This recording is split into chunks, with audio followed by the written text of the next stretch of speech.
Hello there and welcome to my new look how-to video on how to paint a watercolour flower. Today we're actually going to be painting a yellow archangel flower which can grow in the woods and hedgerows. Very good for you and you can eat it. Using the White Nights 32 pan watercolour set, a Daler Rowney 1/4 inch sword brush and Strathmore paper. I started off by sketching out the image. I have been painting from life for some of these plants, but this one I actually painted from a photo that I'd taken of the plant. And I'm just loosely going in with some olive green here.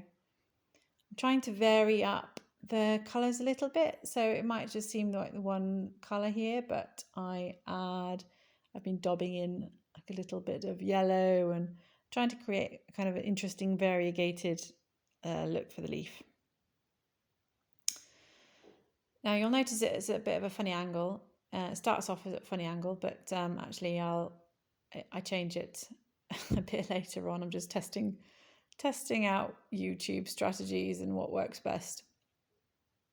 This is my least favorite angle.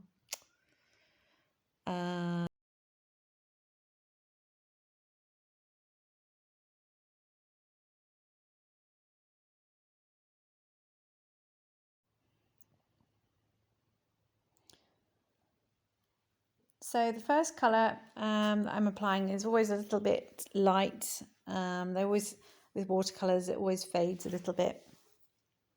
So this is the first layer and I'll strengthen it later.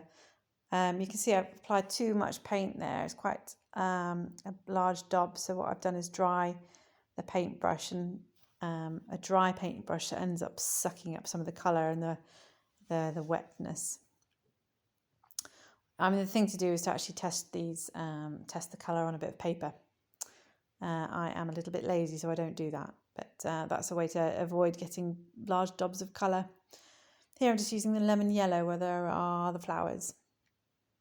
There's a few different colours within that yellow. The yellow flowers have got some shading around the sides. So, and the further down the flower you get, the shading from the leaves casts a bit of a shadow over the yellow. So the yellow is a bit darker. So here I use the cadmium medium colour with lemon yellow still on the outsides, as you can see now. The flowers actually open into these really lovely hooded flowers. They're really lovely, but I only managed to get a picture of one of the hoods open, which I've done now. So I'm just applying dark yellow on that right side of the painting because the sun, the way I took the photo, the light's coming from the left hand side, casting a bit of a shadow. So as you can see, I'm not being particularly exact. None of this is exact. The whole painting I did in about 18 minutes. I won't do a live real time because it might get a bit boring for you, but it was a short video, so there's no need to be exact. My feeling is with all of these paintings that if you want something exact looking perfect, then you can just have a photo. So mine was just an impression of the plant, and this is actually going to be for hopefully little watercolour edible wild plant field book. So I've got notes written up on some of the plants I've done already. I've done about 8 so far, and I'm hoping to do one more every single day this month. Where you can see on the top flowers there, I've applied some of the green and it's merged into the yellow, which is what I wanted because it's a little bit darker down there. Anyway, just going in with a slightly darker colour here. I won't list all of these colours because you don't need them. You can paint this perfectly, probably with just 3 colours, to be honest. I'm just using the full range because I've got them. So why not? But if you want a darker colour and you don't have a darker green, just add a bit of ultramarine or add a bit of Payne's grey. the green that you've already got.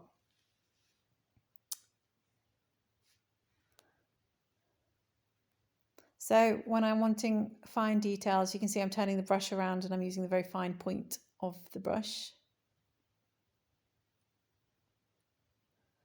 Trying to use all of the different sides of the brush. So when I want a big flat area, then I angle the brush so that I'm getting the biggest side of the flat brush.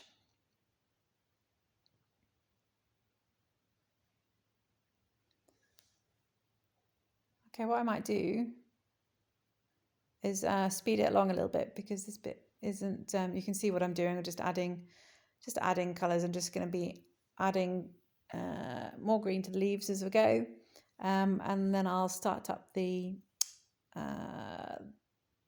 chat again when I'm doing the second layer. Okay, enjoy, and I'll leave you with some music.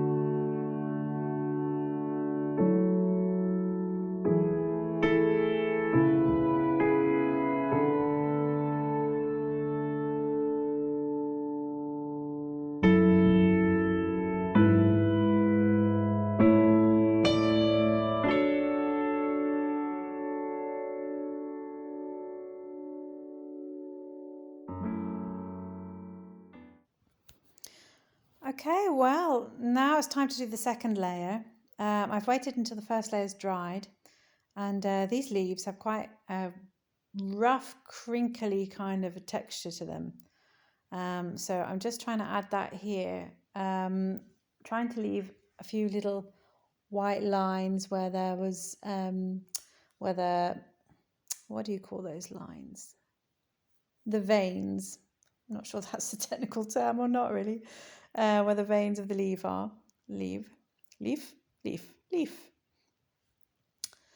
That's actually the one that I've just done is behind another leaf. So I was just waiting for that to dry before I do the other one. You can see the base coat has quite a variegated look, and that's because I've been dabbing lighter colour in as I go. So I do a bit of dark, do a bit of light to mix it up a bit, because I don't want a standard mix, a standard flat colour. I want it to be a little bit more vibrant and interesting. So I tend to dab different colours into the green just to give it that feel of life, I guess. So yes, just trying to add as much sort of texture and crinkliness as I can to these leaves. And then you'll see me going over later around the flowers, just to make them a little bit more 3D. So I might leave you again, and you can see how I do the rest, and I'll join you at the end of the video.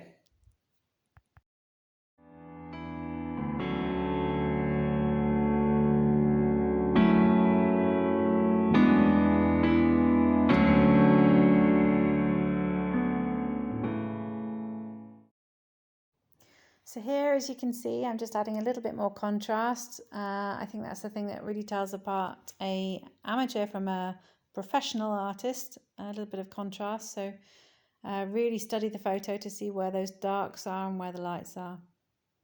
So thank you again for watching. It's very much appreciated. I would love it if you could like and subscribe for more videos. I am trying to build my YouTube channel, so it really does mean a lot to me. And I shall see you for the next video. Please leave me any comments or suggestions for future videos, or anything that I can do to improve these videos.